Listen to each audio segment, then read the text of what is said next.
Good evening. Good evening, everyone.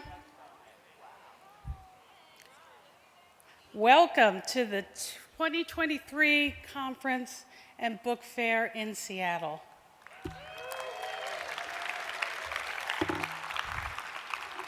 My name is January Gill O'Neill, Chair of AWP's Board of Directors.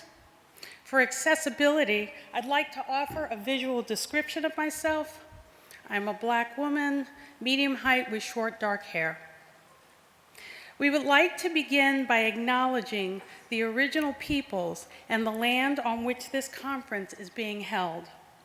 I would like to recognize that this meeting is taking place on Coast Salish land. This event and other featured events is being live streamed to those around the country and the world. We ask for those viewing this event tonight to reflect on the original peoples of lands on which you reside and acknowledge all traditional territories of indigenous peoples. We welcome our honored guests from all indigenous communities attending this conference, and we've reserved the first row of seats for them. We would like to extend a heartfelt thank you to the Indigenous Aboriginal American Writers Caucus and Shauna Osborne for guidance, advocacy, and for the support they've given us to recognize all Indigenous communities' participation in AWP and beyond. Now we want to welcome Alyssa Washuta. Alyssa Washuta is a member of the Cowawitz Indian tribe. Her essay collection, White Magic, was selected as a finalist for the PEN Open Book Award, longlisted for the PEN Gene Stein Award, and named among the best books of 2021 by Time, the New York Public Library, and NPR. She is the author of My Body is a Book of Rules and Starvation Mode. And with Teresa Warburton, she co-edited the anthology Shapes of Native Nonfiction, collected essays by contemporary writers. Alyssa's honors include a National Endowment for the Arts Fellowship, a Creative Capital Award, and the Artist Trust Arts Innovator Award. She is an associate professor at The Ohio State University, where she teaches in the MFA program in creative writing. Please welcome Alyssa.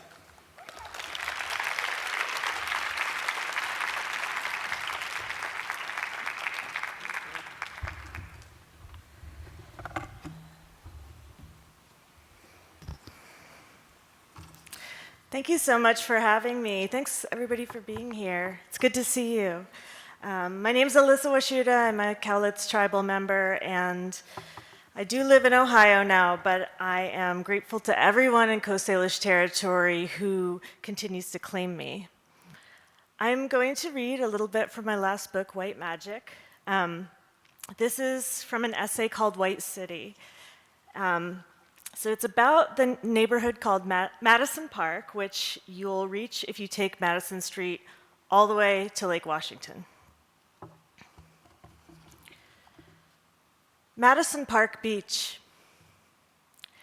The first time my future self visited me, flesh, not metaphor, I was close to the part of Lake Washington where Ayahus, a serpent spirit, once lived in and above the water. I wasn't seeking anything but a bus ride home. I didn't trek into the mountains or wait for the sunrise to address me. I missed it altogether, having been up late with whiskey.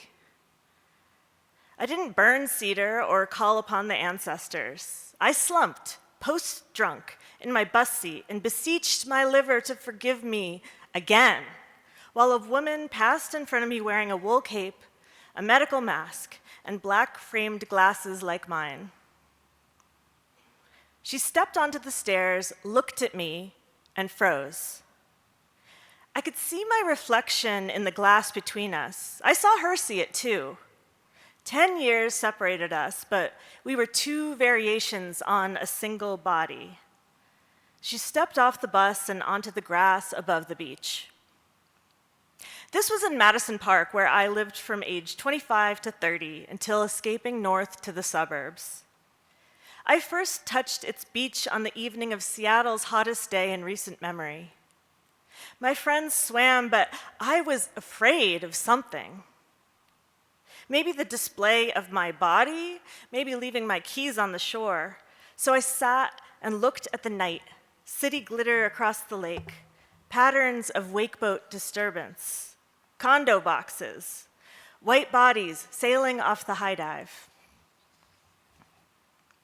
The city of Seattle is situated in a violent place where land bucks against ocean, tectonic shifting sends chills across the Earth's skin, and volcanoes spill lava onto the glacier-bitten crust.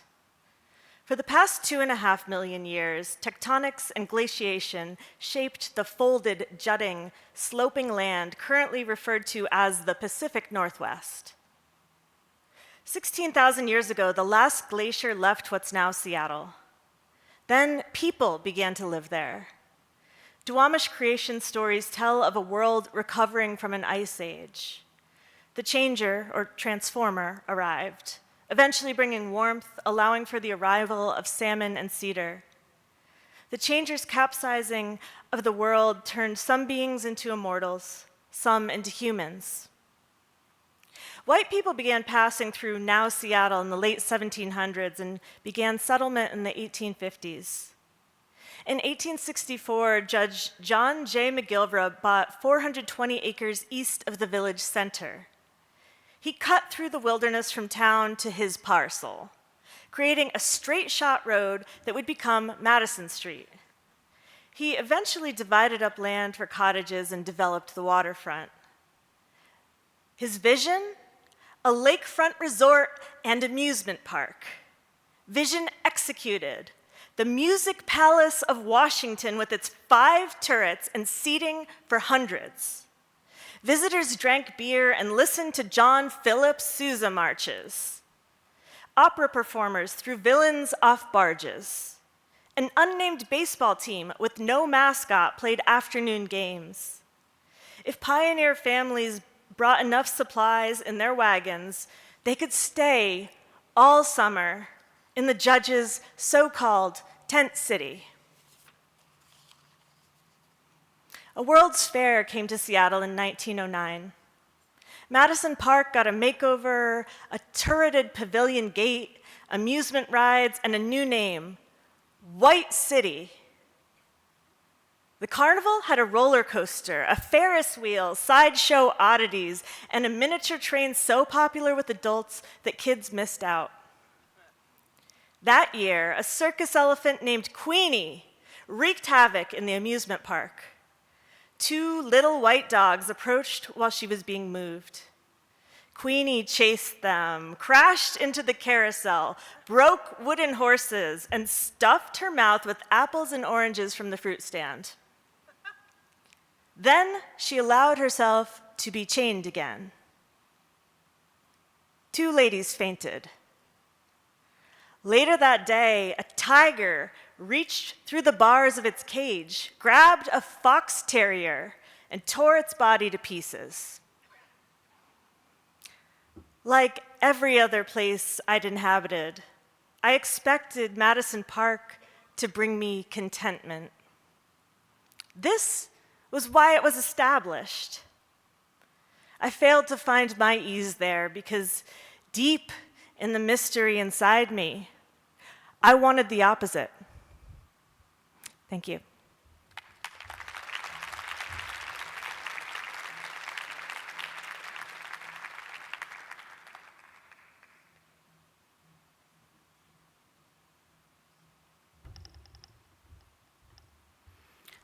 I want to go off script for a moment to just say that an event like this takes a lot of hands and a lot of effort. And I often say it really does take a lot of work to make this look seamless. So I'd like to thank Executive Director Cynthia Sherman and Colleen Cable and her team for making this event wonderful. And to all of the volunteers, all of the staff, and all of you, thank you for being here. Can we give the staff and the volunteers a round of applause?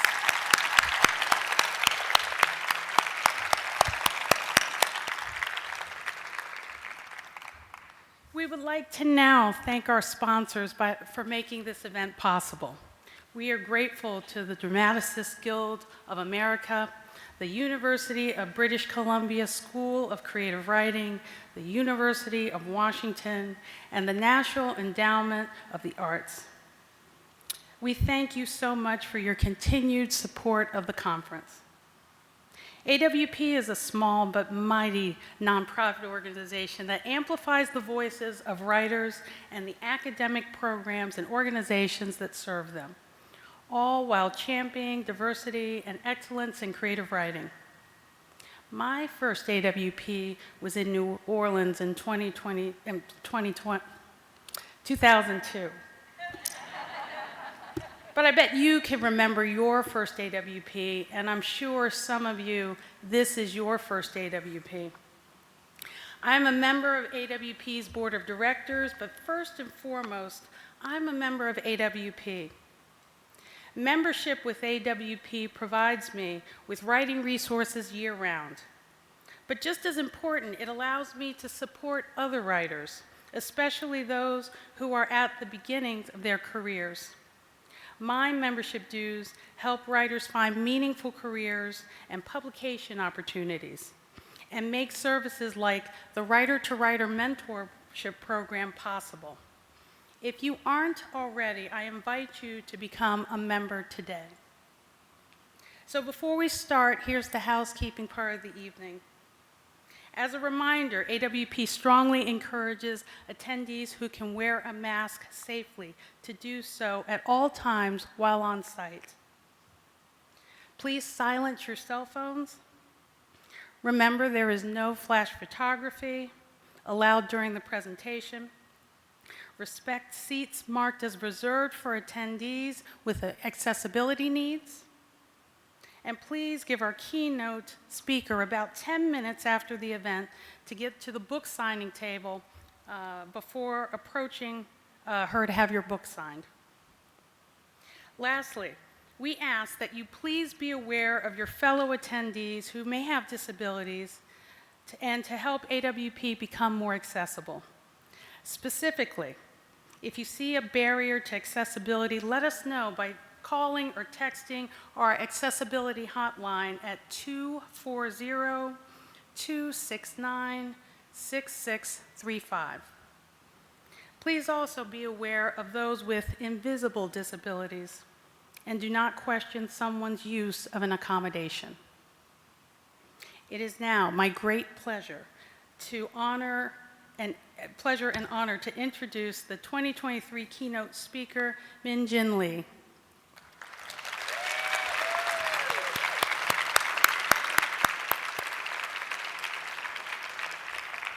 Min Jin Lee is the author of the novels Free Food for Millionaires and Pachinko, a finalist for the National Book Award, and runner-up for the Dayton Literary Peace Prize. Lee is the recipient of the 2022 Manhae Grand Prize for Literature from South Korea, the 2022 Bucheon Diaspora Literary Award, and the 2020 Samsung Happiness for Tomorrow Award for Creativity, and fellowships in fiction from the Guggenheim Foundation, the Radcliffe Institute of Advanced Study at Harvard, and the New York Foundation for the Arts. She is an inductee of the New York Foundation for the Arts Hall of Fame and the New York State Writers Hall of Fame. Lee is a writer in residence at Amherst College and serves as a trustee of PEN America and a director of the Authors Guild. She is at work on her third novel, American Hagwon, and a nonfiction work, Name Recognition. We are honored to have her here tonight. In conversation with Min Jin Lee will be Nancy Pearl. Pearl received her MLS from the University of Michigan in 1967 and worked in the public library system in Detroit, Tulsa, and Seattle. She retired as the executive director of the Washington Center for the Book at the Seattle Public Library and went on to write the Book Lust series. The National Book Foundation named her the recipient of its 2021 Literary Award for Outstanding Service to the American Literary Community. Among her other awards and honors are being named the 50th recipient of the Women's National Book Association Award in 2004, receiving the 2011 Librarian of the Year Award from the Library Journal and the Lifetime Achievement Award from the Pacific Northwest Booksellers Association. The Writer's Library, The Authors You Love on Books That Change Their Lives, a collection of author interviews, co-author with Jeff Swigler, was published by Harper One in 2020. Please welcome Min Jin Lee and Nancy Pearl.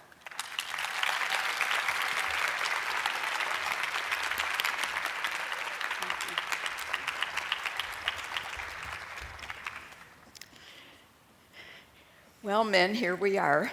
Oh my goodness. So you and I had a few minutes backstage, and I already know that I love you, so what can I say? Well, I love you right back.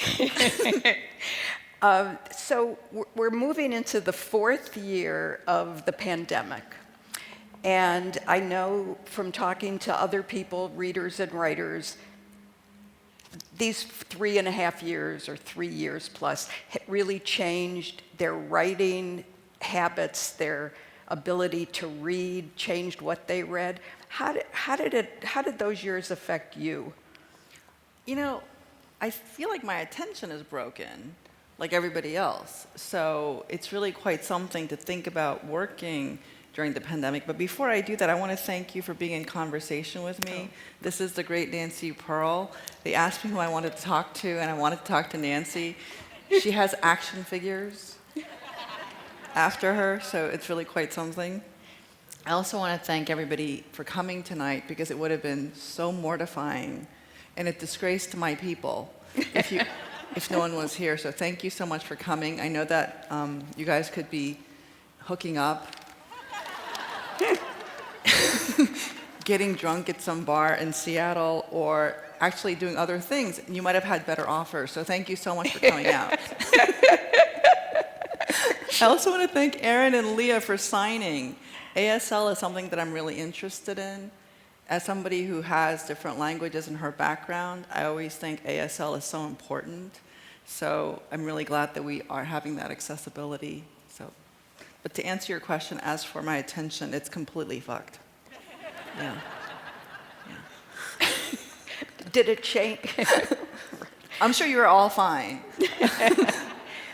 Did it change were you just unable to sit down and concentrate on your new book, or where was your mind? Was it like most of us, hamster wheeling, as a friend calls it, just unable to settle? You know, I think I'm actually a really disciplined person, and when it comes to things that really matter, I'm very reliable. So if I said to you, I'm going to meet you at 2 o'clock in Pine Street in front of this building, I would be there, and if I'm not there, I'm probably hit by a truck. Mm-hmm. You can count on me. That said, what happened to me during the pandemic, and I don't know what happened to all of you, is that I still kept that identity, but everything else sort of fell by the wayside. So if I didn't have a promise to another person, it was really hard for me to function. What was very upsetting to me in the past 3.5, almost 4 years of this pandemic nonsense is just how we pretended like our lives didn't matter, that it was not affecting everybody in an equal way. The pandemic happened to the entire world, and not everybody had vaccines. Not everybody had equal access to information. So I think that my brain that tends to worry too much was worried about everything, and then of course I would get these requests, and I would always feel like I'm not doing enough because everybody needed help, and everybody needed help, and everybody does need help, and things got so much worse because just structurally speaking, around the world, we have so little protections for those who are poor. those who don't have equal access to power. And whenever I would get a request, I would feel like, oh, I should do that, and I should do that. And so I would make all these promises.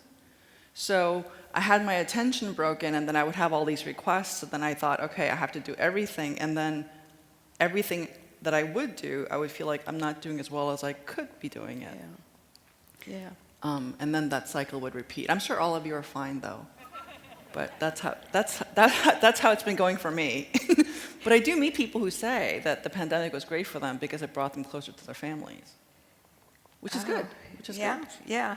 I know many people that I talk to say that, for example, all they could read was light fiction. You know, that they had gone from reading really serious, what we call literary fiction, to light fiction. And other people went the other way. They just wanted to read nonfiction because it meant something. It was important somehow. Well, I'm routinely told by people with great pride, I don't read fiction. Yeah, right. And I always think, don't tell me. Just, you could not read Right. fiction, but just don't tell me. Right. Well, I was reminded when I was reading Pachinko, especially, that line that I read somewhere years ago that said, "History gives us the facts, fiction gives us the truth."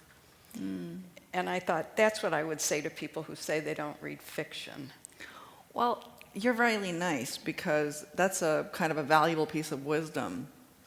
I can be a little snarky because depending upon my mood, if someone tells me with great glee that they don't read fiction because it's not real, I tell them that something that I have learned as a data set, which is that very important people in the world that I have met, like CEOs and presidents and senators and prime ministers, they actually do read fiction. And I tell them the reason why they read fiction is because they're interested in power and human motivation. And fiction is really a study of human motivation. And organizational behavior is something that I specialize in. And if you look at my works, it's a lot of people who are doing lots of different things. And I manage it because I study human psychology and organizational behavior and a hierarchy of motivations. So I usually tell them, if you want to get ahead, you could read fiction. And then I walk away. But that's when I'm in a really bad mood. Usually when I'm in a good mood, I just go, thank you. So let's talk about all the characters in your books, because talk about how you organize those characters. I mean, I imagine that you're in a room and, there's corkboard all over and you have 3x5 cards with the different characters' names and everything about them. Is that fair? It is fair, and it's much worse. I use a very serious software called Scrivener. I don't know if someone uses it. So my first book, I didn't use Scrivener. For my second book, I did. And my third book, I'm using it again. It helps me sort of organize things better. It's a lot of journalists and academics also use Scrivener, so that's a +1 for the tech team. Right. But I also think it's a mindset for me. I'm always thinking about the last person in the room. I mean, if you're standing in the exit right now and you're standing over there and you're thinking, maybe I should stay, maybe I should go, that's my person. I'm always thinking about that person as well as everybody else here. And it's just the way my mind works. It makes me, my husband's always saying, you're always doing the 360. I can't not do it. And it made me, in some ways, a very, very bad lawyer when I was a lawyer, because sometimes when you're lawyers, you have to just say, well, that's the law and those are the issues. But for me, I would be thinking, of all the extra things. Mm-hmm. So I'm a very good problem solver in that sense of just kind of noticing everything, but then when it comes to taking away what's extraneous, I often find that what's extraneous is actually what the stuff that people care about. Right, right. When you were writing Free Food for Millionaires, when I finished that book years ago, I really wanted your next book to be a sequel to that because there were so many questions that I had I mean, actually I listened to it just recently, but I had read it first, and I remember turning the last page and thinking, what? Wait a minute, I want to know what happens to Casey in the next 10 years of her life. Was that ever, do you miss those characters? I miss those characters quite a lot, and the reason why it ends the way it does, and it doesn't spoil anything for me to tell you No. of what the ending is that in the end you have Casey, who is the main character, who makes very big decisions at the very end, but she's in the backyard of a friend's house, and she's taking a piece of chalk, and she's accompanied by another Korean American, Unu, who has had great difficulties with his life. He's given up gambling, or he's trying to give up gambling, and he's lost a big career. And she's with another person who's fallen, and she's drawing a tree. And for me, it was intended to be a kind of a new Garden of Eden. Can we, as fallen people, start again?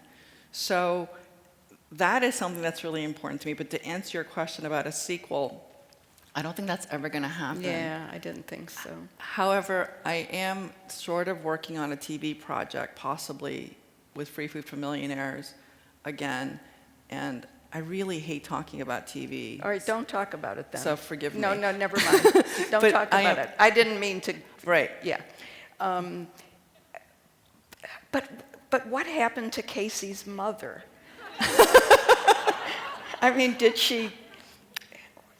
Yeah. Oh my gosh, Min, you've got to just give me something to answer those questions. But I mean, that's a compliment. I mean, that's a compliment because I cared about those characters and I just wanted to know so much more about them.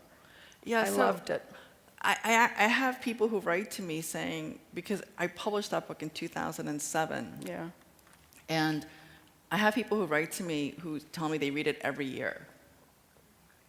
They send me passages, they've done artwork for it, and they will pull out whatever wisdom from it, and they'll tell me that this is how they have made a decision about their lives. And I always feel like I'm so glad that I gave everything that I had to that book, because I was trying to tell 2 generations of immigrant Americans that we interact with each other all the time. It was not meant to be a 1-generation book. It was really meant to be 2. And when you talk about Leia, I mean, for me, she is really such an important character and such a difficult character. And she's somebody who she falls in love. She's a poor woman, she's a seamstress, and she falls in love with a choir director, and there is sexual assault which occurs in this book. And it's not really a spoiler to tell you that that happened. No. But what really matters to me is that Casey's response to her mother's sexual assault was really important to me, because I was thinking about how our mother's sexual identities and romantic identities do inform our identities as their children.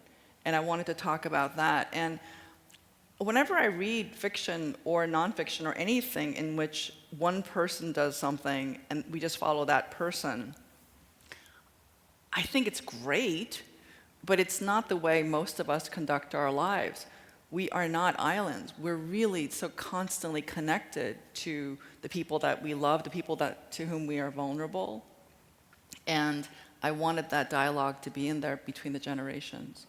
So I know that Free Food for Millionaires is not necessarily autobiographical at all, but you do share some characteristics that Casey has. For instance, Casey reads a Bible verse a day, and what I've discovered is that you do as well.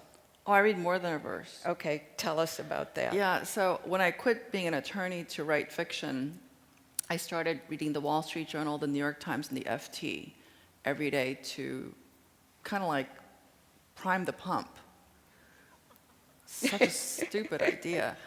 But I did this for a couple of months, and it wasn't happening. Like, I wasn't getting better. As a matter of fact, I was getting really bogged down by what I was reading. It was interesting, but it wasn't really helping me. And then I read that Willa Cather, a great American writer that I really love, whose prose is so smart and sturdy and so big, apparently she read the Bible every day. So I thought, I too, like Willa Cather, will read a chapter every day. And I started to do it, and I found it really difficult because I read it in order. And some parts of it are really, I mean, forget all the controversial things you want to say. Like, it's just boring, like, or really confusing. So then I bought, I talked to a smart friend of mine, and they said, well, why don't you get the ones with the explanations in the bottom? For those of you who are theologically advanced, they're called commentaries. I call them explanations. So then I bought this NIV, New International Version of the Bible, and now I have to use large print because I am older. And I read so I read the entire chapter, I read the commentaries, and I read the chapter again, and then I'll pull a verse that's interesting to me, not necessarily inspiring, it could just be weird. So then I will write it down somewhere. And that's what I do. Like today was Jeremiah 11. Oh. What does that give you?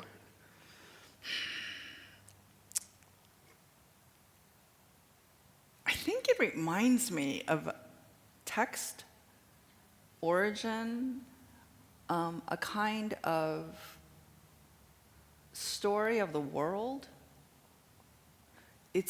I don't know how many of you read either the Bible or the Quran or the Pentateuch or anything. Like, people may not. I'm very interested in understanding how we understand ourselves. Writers in general, especially writers in my world, are very anti-religion, or they're maybe agnostic, very often atheist. Mm-hmm. And I understand that.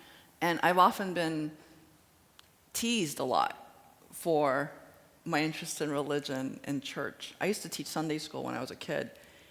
And one thing that I have learned is that in my traveling around the world, most people have a religion. So whether or not we're religious or we believe in God, the world mostly believes in God. So in understanding human characters, understanding that a person has faith, a faith I may or may not agree with, is very helpful for me to understand how she conducts her life.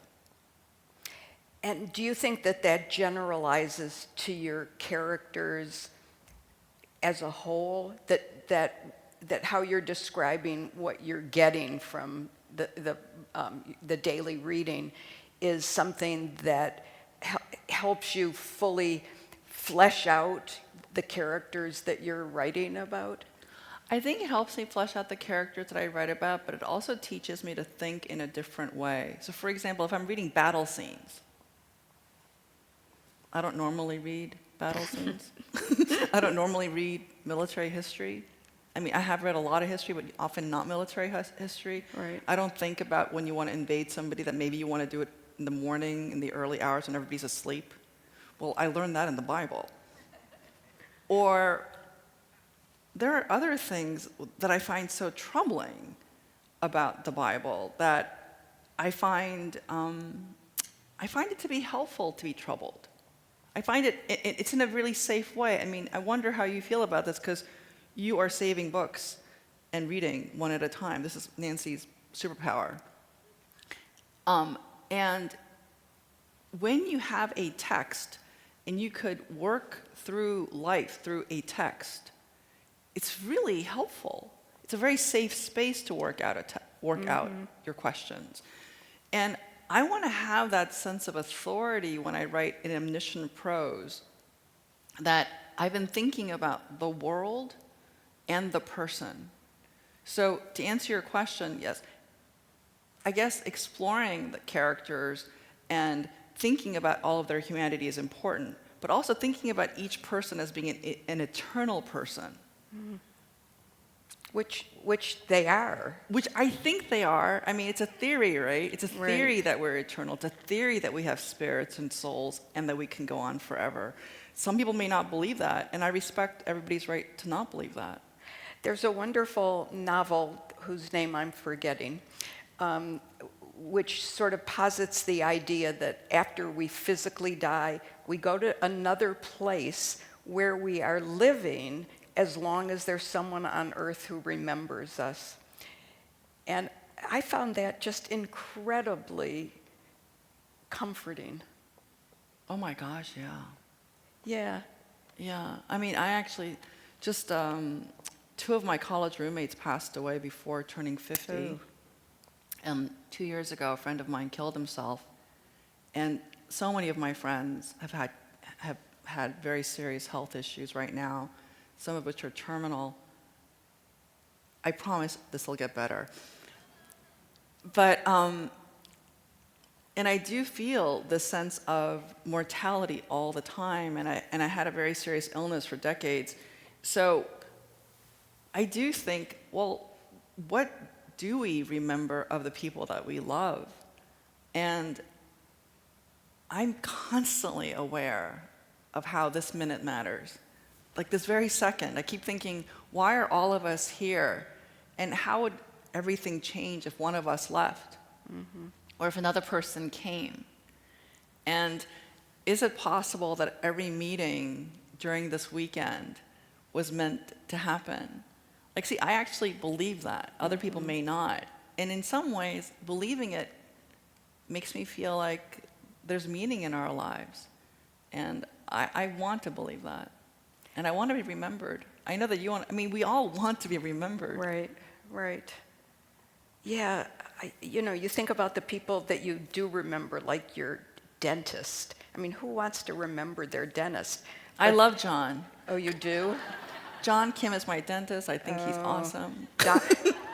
Well, my dentist in Detroit as a child was Dr. Gantz, Drill Happy George, I used to call him. Oh. So, Yeah. So you outline a lot for your books, mm-hmm. right? Because they're so big. And what, do you follow that outline then, or do you let yourself, no. Okay, talk about that. No, I don't follow my outlines, but I do outline, and my outlines are very loose. So it'll be something like, I'll think about the macro outline. So my character goes from point A to point Z, let's say. And then when I'm writing chapter 40, then I'll think, oh, in chapter 40, my character A and character M have a fight. So that's about the extent of the outline. I know where they are, I know who's in that scene, I know that what's the conflict that has to happen, and somehow that conflict must tie with the macro. And that's constantly, I mean, I'm sure every fiction writer here does that probably. So for Pachinko, which is 4 generations of a family. What the fuck was I thinking? Yes. Yeah, right. What a good question. What the fuck were you thinking, in fact? I wasn't thinking. I don't think I was, in a way, I recently got this lovely thing in Korea, and I met the judges for this award, and she's a culture critic for a big paper in Korea, and she knows lots about everything in aesthetics in Korea. And she's like a real smart critic. And she said, there's a reason why I nominated you to get this thing. And I said, well, why is that? And she said, well, I couldn't believe that you tried to do this. Mm. And she said, only a person who's not from Korea would do this. Because a person from Korea who knew the basics would never even try to do this. And, I thought it was kind of a compliment. Yeah. But she was also calling me an idiot. And I appreciated it because I did not know that it would take most of my life to write that book. And if someone had said to me, oh, by the way, you're going to spend 27, 28 years working on a book off and on and trying to financially support yourself doing this. Right. And you don't have a contract. And you don't have an agent. I would have thought, yeah, that is stupid.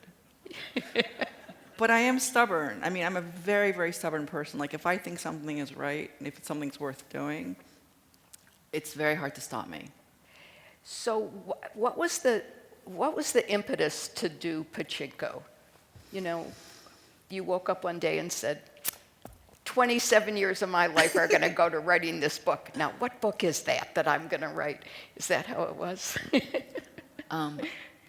Well, I heard a terrible story in college. When I was in college, a friend of mine asked me to go to a lecture. A white missionary who had done really nice things in Japan was giving a talk about Koreans in Japan. I knew nothing. So my friend who knew that I was Korean said, "Wouldn't you go?" So I go to the lecture, and he starts telling about the history of Koreans in Japan, of which I knew nothing. And then he talked about this little boy in his parish whom he ministered, and the little boy who was 13, who had graduated from a Japanese middle school, who was ethnically Korean but born in Japan, had climbed up to this apartment building, and he jumped off to his death. And he was only 13, so his parents were also ethnically Korean and also born in Japan, couldn't understand why their son killed himself. So they looked through his yearbooks, and they went through all of his things, and in his yearbook for middle school, they found that his Japanese classmates had written, "Go back to where you belong, I hate you, you smell like kimchi," and they wrote the words, "die, die, die." And that story just became part of my brain. Yeah. And I think even today, it really shakes me to think about the idea that 13-year-old children could hate themselves and hate each other so much. And I say themselves because when you are attacking somebody, there's something very inhumane that you're doing to who you are as a spirit and as a person. So, I see so much hatred today. There's so much hatred today. And anger. And then there are so many mechanisms and platforms in which we get more attention for raising more anger. And as much as I believe in raising awareness, just creating more anger doesn't seem to make us more effective. So going back to your question, I thought I would write a novel because I think that sometimes stories can be a way to persuade people. I wasn't interested in writing an essay or a treatise. I'm sure one could do that, but that wasn't something that I was interested in doing. I think in Pachinko, what you did for me was illuminate something that I was totally unaware of, which was the Koreans in Japan and what that relationship was, particularly at that period, at that middle period. I'm thinking when, and I thought, if this were nonfiction, I don't think I would be reading it, because it wouldn't have that narrative drive that the novel does. Well, thank you for reading it. And I think the reason why fiction can sometimes work in that way is that when we have nonfiction, all of us are just surrounded endlessly by terrible news. Like I just told you about my 2 college roommates and my other friend who committed suicide. And in your minds, when you're hearing it, you don't know their names, you don't know their ages, you don't know the names of their children, and because I didn't tell you. Right. So it just becomes another data point in which we say, oh, it's another sad story. And we just keep getting more and more and more sad stories. So at some point, we become inured to the pain of it. And I think that sometimes in story, we could see that, oh, we have a character, and history and historical plights affect this character and her children. And this is what she decides to do. And all of a sudden, that character becomes us. Because that's how we read. We identify with our characters, and then we travel on the journeys with them. And that does distinguish it sometimes from nonfiction. And of course, nonfiction today, especially good nonfiction, is narrative nonfiction, which is just almost like fiction. Yeah. You did a lot of research for that. I mean, you're kind of the research. That's me, research girl. Right. Yeah. Right. And were you working on that when you were in Japan? I know that your family went to Japan for a few years anyway. Was that what you were working on there? I worked on it I worked on a draft of a manuscript, and it's called Motherland, and of which one chapter was published in the Missouri Review. And that chapter has survived in the current form. But that's it. And that manuscript wasn't focused. There was no such character as Hanja before I went to Japan. And then when I went to Japan in 2007, right when Free Food came out, I was like, oh, I need to work on something else. I think I'm going to go back to that book. And that book was so bad. It was really terrible. And I'm not being modest. It was just boring. My husband said it was boring, too. That's right. Even your husband said Even my that. husband Right. said it was boring, too. He's so nice. So I decided I'm going to work on it. And then I started doing all this field work. And the field work is what really changed the book and gave it a kind of love and joy and vitality. It wasn't just a sad story. Like, I mean, who wants to read just sad stories? Right. I don't. I don't anymore. Yeah. So, I mean, because you could technically read about genocide, but then what makes you keep reading it is the very fact that people resisted, or that people tried, or people were kind to each other. So when you read really sad stories about World War II, very often the moments that you feel like, oh, I could breathe again, is when you see that, oh, she has a loaf of bread and I don't have a loaf of bread, and even though she doesn't know where she'll get her next loaf, she shares a slice with me, and then we all think, oh, yes, because we have to believe that we'll sacrifice for each other. Right. That's when we keep reading, even about genocide and war, because we have to believe in goodness. The possibility of. The possibility. Yeah. And there's hope. Right.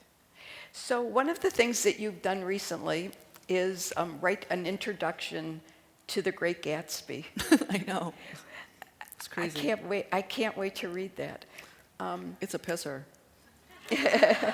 So talk about that. How did that come about? Were you a huge fan of The Great Gatsby? What was?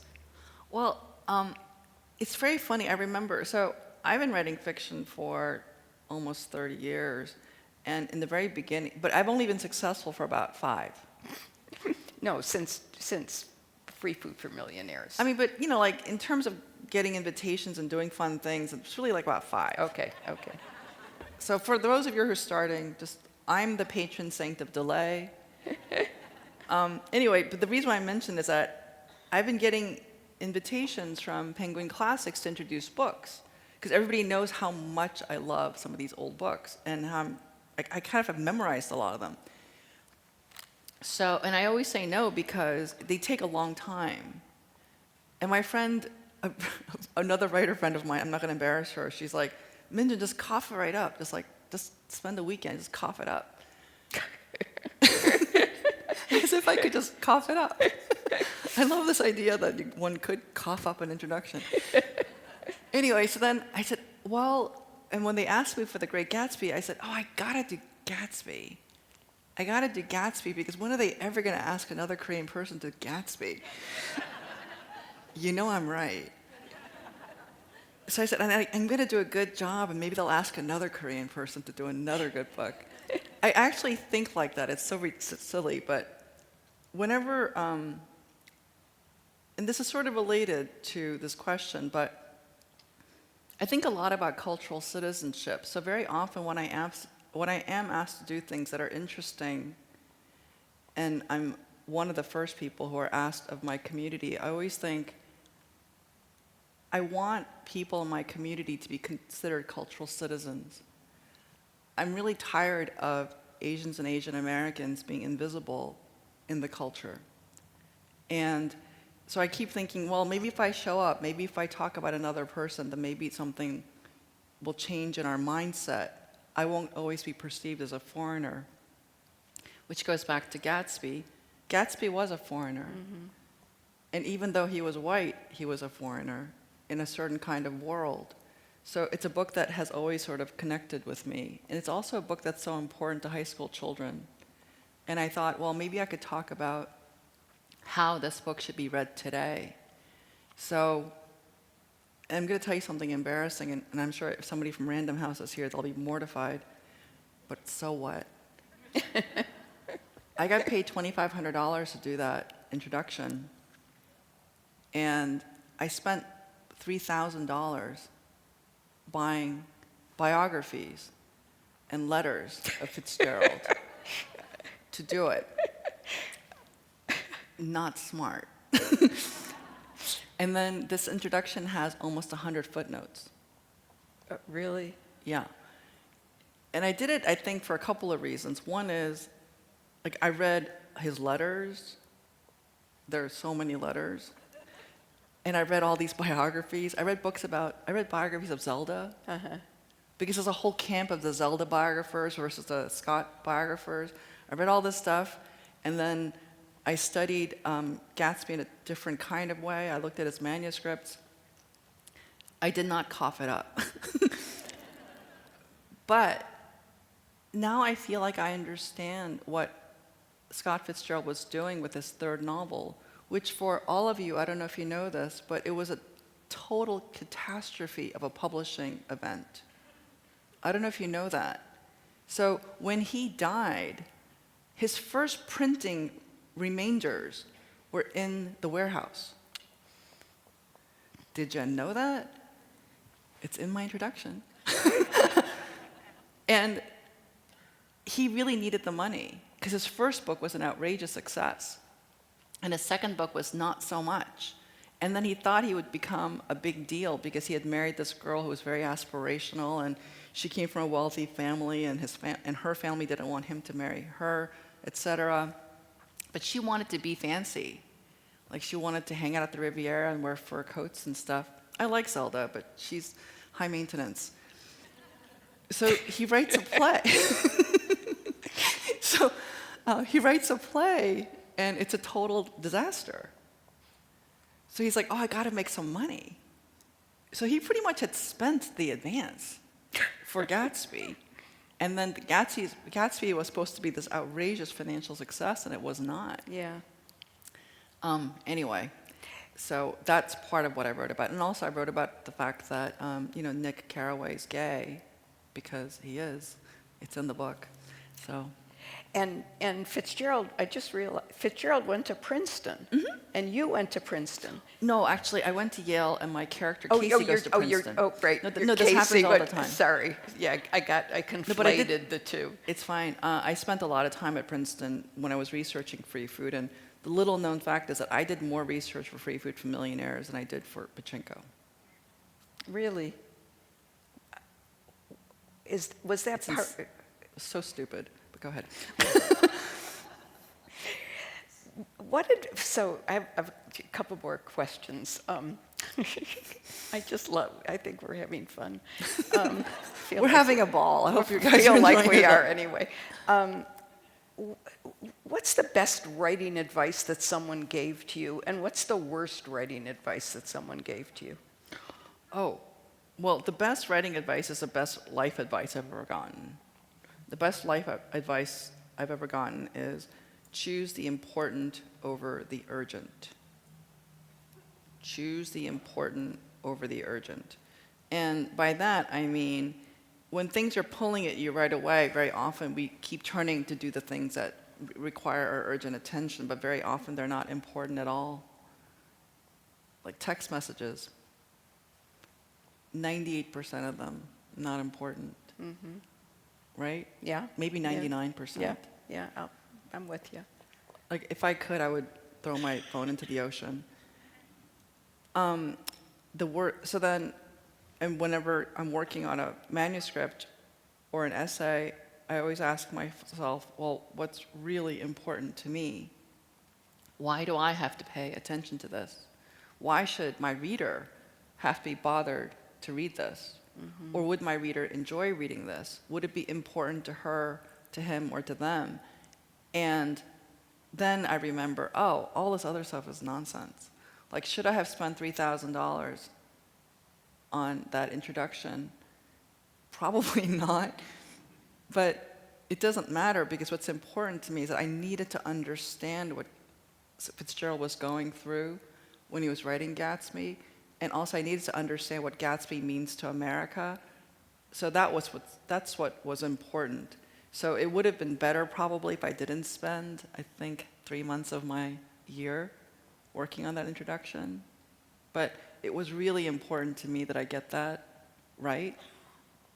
And what was the worst advice that someone gave you? I think that whole like showing but don't telling is so stupid. Oh, talk about that, because when I was young, that was it. That Yeah. was the advice: show, don't tell. Yeah. And now it's all voice, or so much of it is voice. It seems to me, in perhaps my naivete, that the voice of the narrator, that's what's so important. Well, it's funny because I teach writing, and I've only been teaching for a little bit, and I'm entirely unqualified. And by that I mean I don't have any terminal degrees. So I was a history major. I went to law school.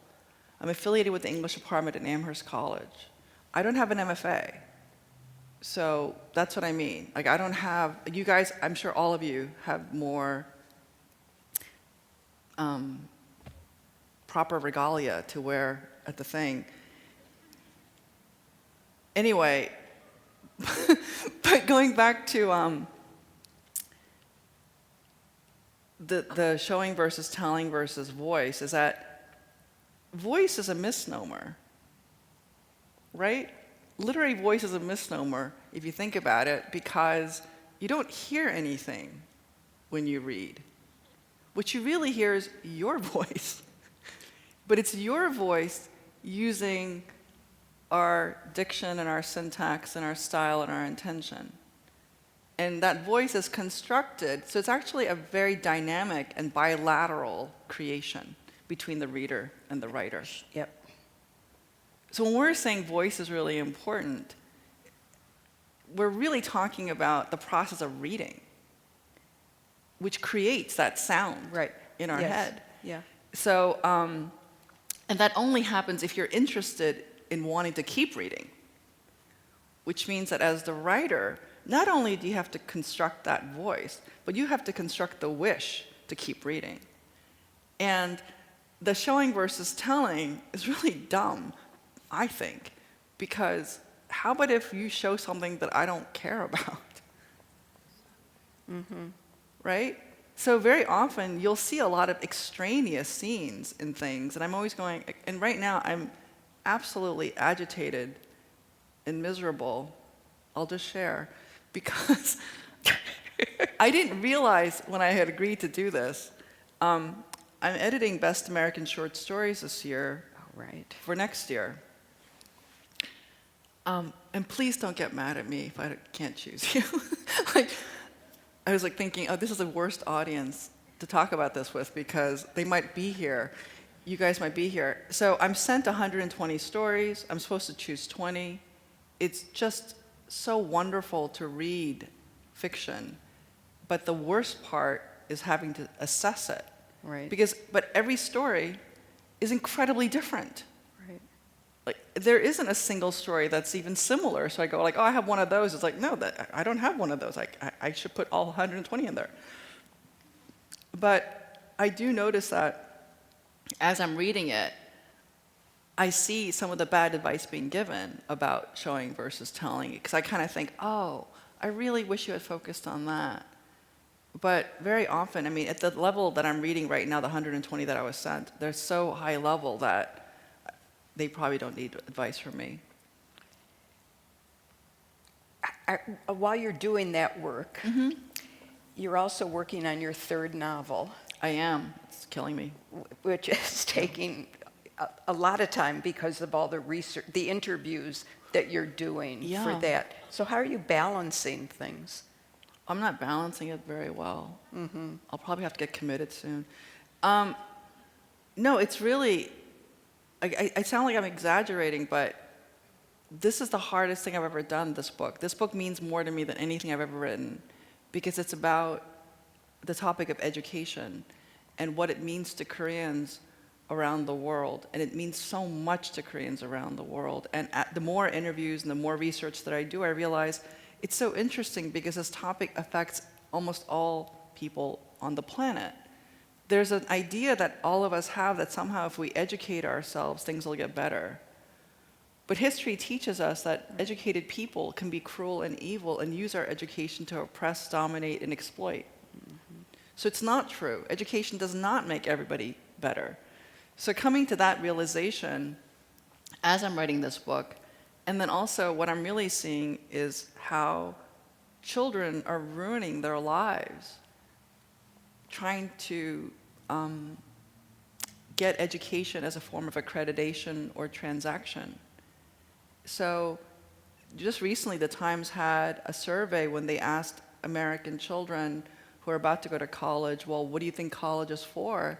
And the overwhelming majority of these young people said it's to get an accreditation so they can get a job. And you may all agree that this is true. But I guess I'm really romantic in the sense that I think education should be transformational, not transactional. I think relationships should be transformational, not transactional. And I think that when we focus so much on transactions and cost-benefit analysis and networking, words I hear over and over and over again in my interviews from young people saying, well, my parents invested this much in my education, and therefore I have to yield that. And they're talking about the language of return on investment, like as if a child could have an ROI. And I think, what has happened? Yeah. And I don't blame the kids, and I don't blame the parents, not at all. As a matter of fact, the more research I do, the less I blame families. I blame these schools. Like, why is it so expensive? Why do we have to have so few spaces? And of course, you know, I think that our economy is very punitive. It's really punitive for those who can't have better access to more resources. Is it going to be as big a book as Pachinko, do you think? Yeah. God. Okay, one more question, and then What am I doing here? I should be writing. Did you bring your computer with you on this trip so you could write? No, I'm That's just actually a reading side stories. question. Like that's what I've been doing. I'm reading and rereading stories and yelling at myself, going like, "You have to put that in. No, you can't put that." It's yeah. So when you're not doing those stories and you have a chance to just choose what you're reading, who do you read? And that's my last question, I promise. Oh, well, I'm sure you have this situation too, but right now I'm reading A Galley by Will Schwalbe because I'm doing an event with him on the 13th. Hey, did you read End of Your Life book club? Yes, I did. I loved It's it. so good. Have you read Yeah. that? I don't know if you guys have read that. It's his The first End of Your memoir. Life book club, Will Schwalbe. It's a real like sob fest. So I'm doing an event with him, and then I'm going to read Poverty by Matthew Desmond. Because I'm doing an event with him. So I read a lot of galleys, and I get sent so much. And then, of course, I read my research, which is mostly right now political economy about the IMF crisis, which I have to make sexy for you guys. Are there those... Okay, I realized I had one more you can question keep after going. that question. Until they toss us out. Are there those schools, the schools in South Korea, are there the similar schools in North Korea? Hagwons? Yeah, Hagwons? Oh, golly, I don't know. I don't think so. I'm not quite I just sure. thought that just occurred to me. I just wondered because What a great question. Thank you. One of the things that you talk about in Pachinko is that some Koreans who were living in Japan chose to go to North Korea, to what had become North Korea, because that's where they were from before the country was split up. I didn't realize. For some reason, that never occurred to me. But I thought that was fascinating, that they were in North Korea now. Well, your so characters. many Koreans in Japan repatriated to North Korea Right. because they were promised a better life. Right. Like they were promised all these white goods like refrigerators and apartments and rice every day. Yeah. And they had these fake brochures. And the Red Cross actually facilitated all of that. Min, thank you so much. Oh, thank it's you, just been Nancy. so much fun for me to talk to you and see you in person. And thank you.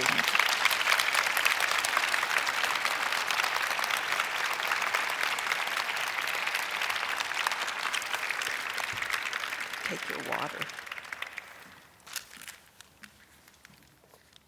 So give Min 10 minutes, and then she'll be at the signing table. Oh, did I, January, is that what you were going to say? That's perfect. Okay. No, yes. Thank Once you, again, January. thank you to Min and Nancy for this wonderful conversation. Let's give them a chance to get to the hallway to sign books. Thank you very much. We'd love for you to stick around and have your book signed outside. Thank you. Thank you so much.